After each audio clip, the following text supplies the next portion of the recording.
Hello friends, welcome to Kamath Astrology. Now we know that there is a huge crisis in Nepal. The elected government has been overthrown and there was a lot of youth protest and violence in Nepal. So will this violence spill over into India? I have been receiving a lot of queries on this. So in this video, we will do an astrological forecast based on India's natal chart as well as the planetary transit that is happening in the month of October 2025, and I will give you an assessment of what may happen in India in the coming months, that is in October, November and even December of 2025. Specifically in this video, we will examine the powerful and intense transit of Mars through the sign of Scorpio or Vrishik in October 2025 and its potential impact on India's natal chart. So what do the stars say about India's stability and its diplomatic relationship with its neighbors in the future? We will explore all these aspects in this video. So let's begin. Now on the screen you can see two charts. The left hand side chart is the transit chart. That is, I have taken the date of 27th October 2025. So on this date, Mars or Mangal, the planet of aggression, energy, dominance, violence, moves into its own sign of Scorpio. And Scorpio represents hidden things, occult, sudden events. The right hand chart is India's natal chart. Now if you see India's natal chart, Mars rules two houses. The 12th house, which shows foreign elements, and the 7th house, which shows partners or oppositions. So in a way, when Mars enters Scorpio, it is going to transit over India's natal Ketu, as can be seen in the right hand side chart. Now, what does this mean? Now, Scorpio's energy is intense, it is transformative, it represents sudden events. And the 7th house represents relationships, it represents partnerships. Mars rules the 12th and 7th house, so it shows relationship with foreign partners. Now, because Mars is passing over the natal Ketu, it means that India is going to be very blunt and assertive in this time with its foreign partners. And India can take very assertive actions with regards to its foreign policy and diplomacy in this time period. Ketu always shows some kind of loss. So when Mars is going to transit over the natal Ketu, this shows some kind of breakdown in diplomatic relationships. Now from the sign of Scorpio, Mars is aspecting India's ascendant, that is the Taurus ascendant or the first house, where Uranus is already transiting. And in the natal chart also you can see the first house has Rahu in it. So what this means is India becomes very aggressive now. Mars can make the government take impulsive decisions. The government's foreign policy actions and military decisions will be under intense scrutiny, potentially leading to a more assertive and dominant stance on the world stage. Scorpio represents hidden things, secrets, and transformations. And Mars is ruling both the 12th and 7th house and is in Scorpio. So it shows foreign partners can try to create disturbances in India in this time period. By foreign partners, what do I mean? I refer to the Western countries, United States of America and many other European countries. Now, why did I tell you a breakdown will happen in relationships? You can see Mercury and Mars are together and both are transiting over the natal Ketu. So this shows a breakdown in communication with foreign partners or relationship with the foreign partners. At the same time, what is Mars doing? Mars is also aspecting Rahu in the 10th house in India's transit chart, and that forms an angarak yoga. What is the 10th house? 10th house shows the karma of the nation. It also shows large groups because the 10th house is the sign of Aquarius. Rahu is a rebel. So, when you combine large groups and Rahu together, it shows mass protests which are amplified by the aspect of Mars on Rahu. And where can these protests happen? These protests can happen in regions such as Bihar, Uttar Pradesh, West Bengal and Orissa. So that whole zone will get highly activated in the month of October and November 2025 because Mars is going to remain in Scorpio till December 7th. Now the Angarak Yoga getting formed through aspect in the 10th house in India's chart shows violent protests and large scale riots potentially in parts of Bihar, Uttar Pradesh, West Bengal and it may even spread to Orissa. I want you to have a look at the 4th house which is the sign of Leo or Siha and you have Ketu in it. Now what is the sign of Leo? It deals with leadership, it deals with government, it deals with the king, it deals with the prime minister and people in power. And what is Ketu? Ketu is about detachment, Ketu is about moving away, Ketu is over questioning.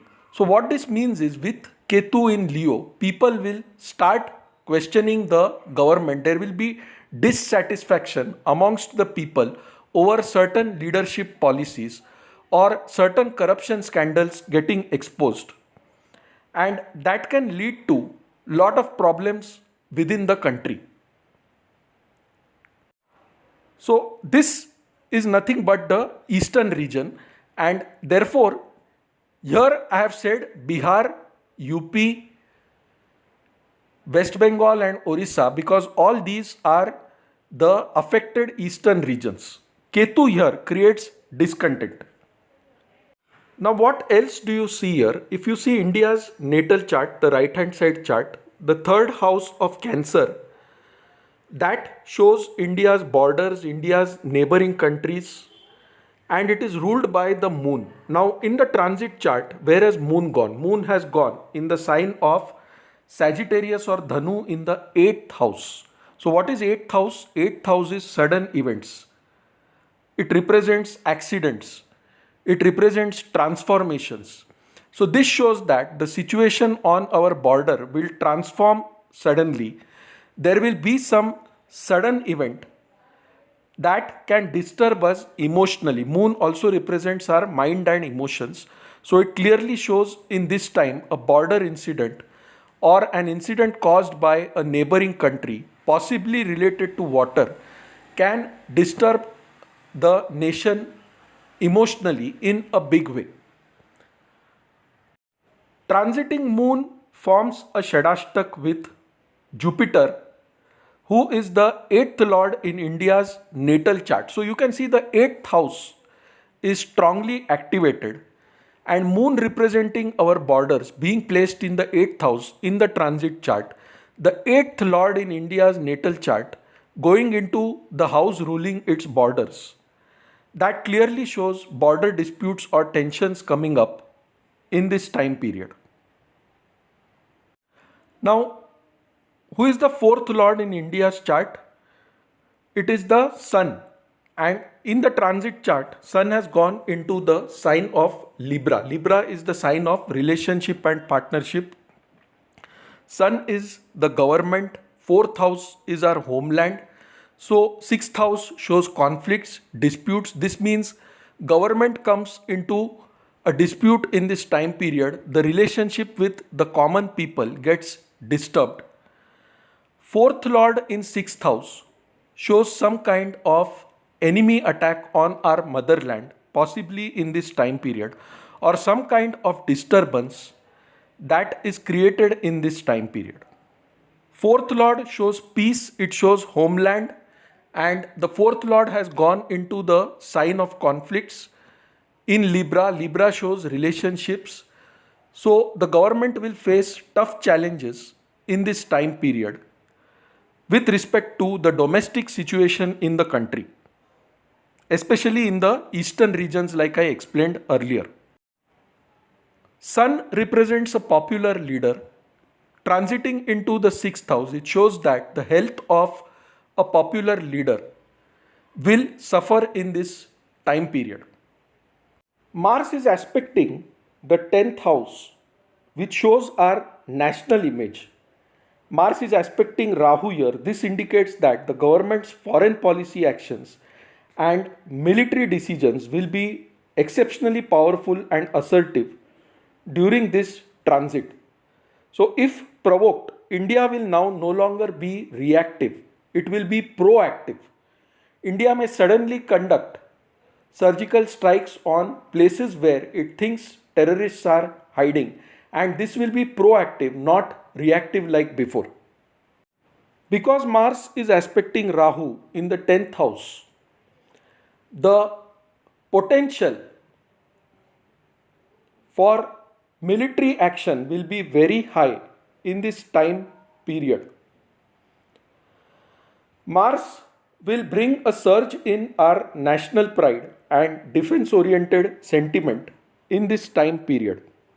Now, in India's natal chart, Venus is the ascendant lord and he is also the sixth lord of conflicts, disputes, and in the transit chart, he has entered into the fifth house, which is the debilitation sign of Venus. So, what this means is during this time period, the youth of this country will be dissatisfied. Venus is also aspected by Saturn in the transit chart, and this can show large scale unemployment in this time period, because of which the youth in this country will be highly frustrated and dissatisfied.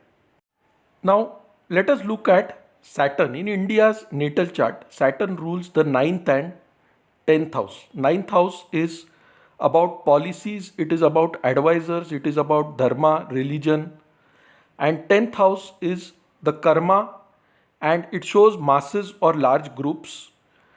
And Saturn, who rules all of this, has gone into the 11th house of Pisces. That is, Saturn is now in the house of gains. But Pisces is also the sign of exposing things, and Saturn is a judge.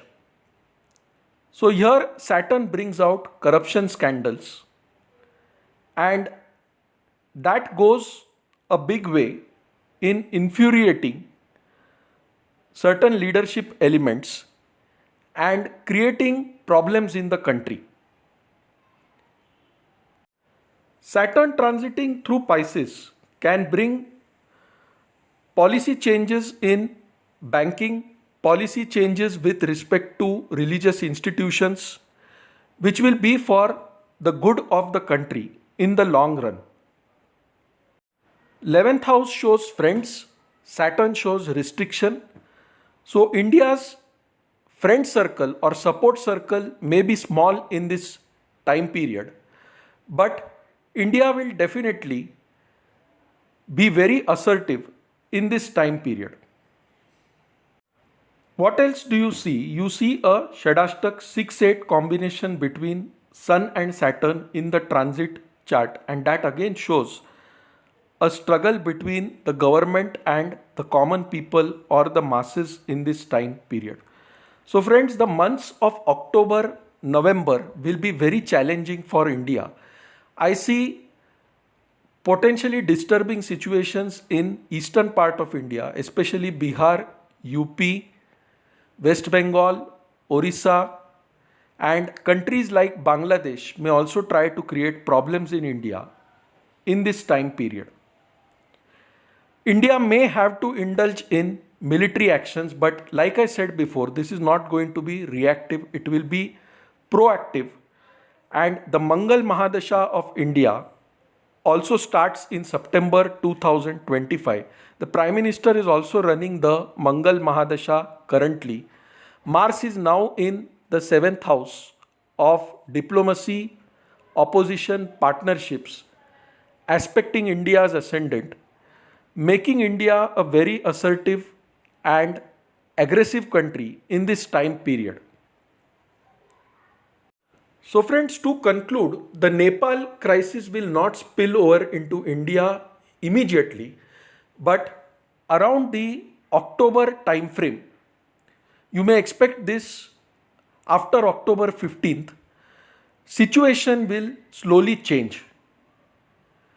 Situations will happen wherein India will be forced to act aggressively and take care of the situation on its borders or the problems caused by certain foreign elements within India. Now, definitely, this period points to a dispute along the borders with China, Pakistan, Bangladesh.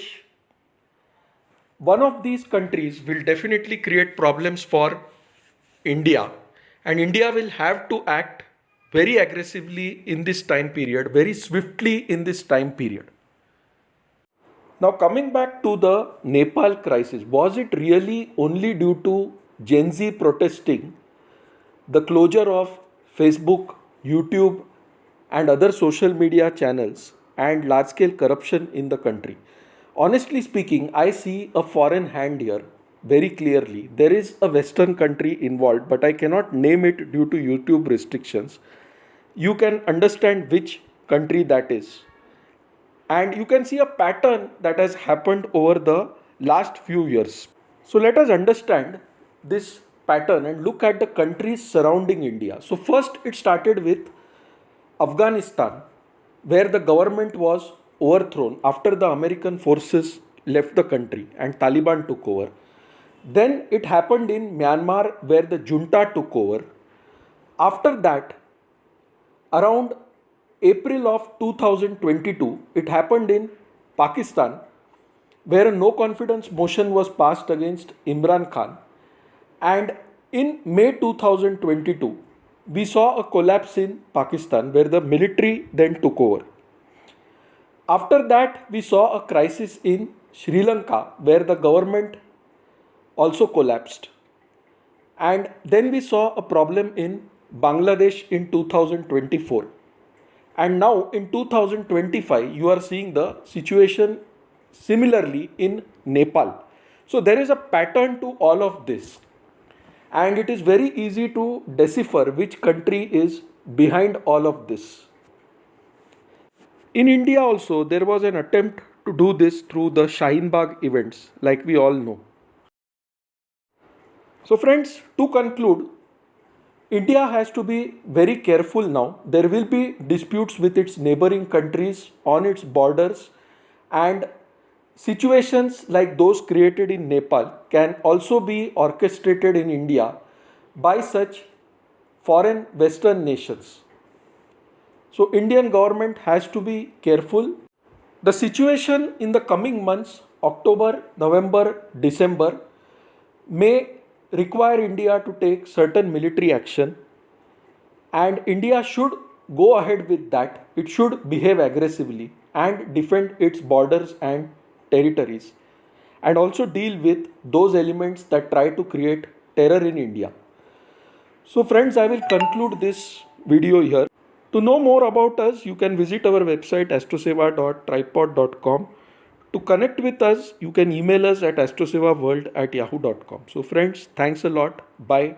Take care and stay safe.